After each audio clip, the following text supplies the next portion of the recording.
Dave Spaulding from Handgun Combatives. Prior to starting my training company, I was a law enforcement officer for 35 years. And along the way, I had a lot of experiences, and it's made me think about a lot of the things we do as tradition or policy. And one of them is in-service training. Sometimes the question comes up, is in-service training worthwhile? Because let's face it, there are a lot of officers that detest going to in-service training. I wished I had a nickel for every time somebody came up to me before the start of in-service training and said, "Hey, I got some stuff to do today. How fast can you get this over?" My response was usually, well, it was going to be 6 hours, but now it's 8.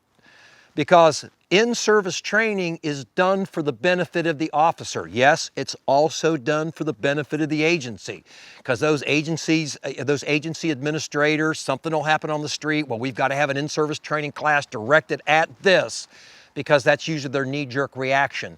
But the foundational skills that are covered in in-service training, like firearms, impact weapons, pepper sprays, what I still like to call hand-to-hand combat, but in the state I'm from, it's now called response to resistance. What does that mean?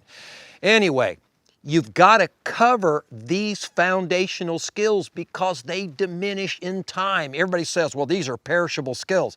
That's not really the case. If they're perishable, it means they go away totally. Now, what they do is diminish. They diminish in the officer's ability to execute them at a level of automaticity. They need to be refreshed, and that's what in-service training should be about.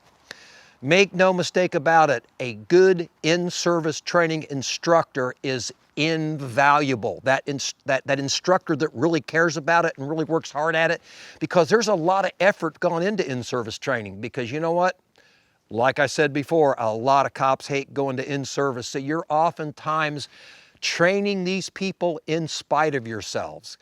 You guys out there that are doing in-service training, stick with it. You need to do this, because the fact of the matter is, without you guys, there's going to be a lot of cops out there dying.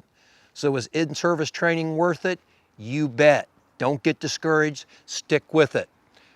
I've long thought that I would like to take some of the big name instructors who are used to having people just worship them and every little thing they say, and let them do law enforcement in service for a year.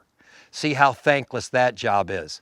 In-service instructors, you are invaluable, and don't let anybody tell you you're not.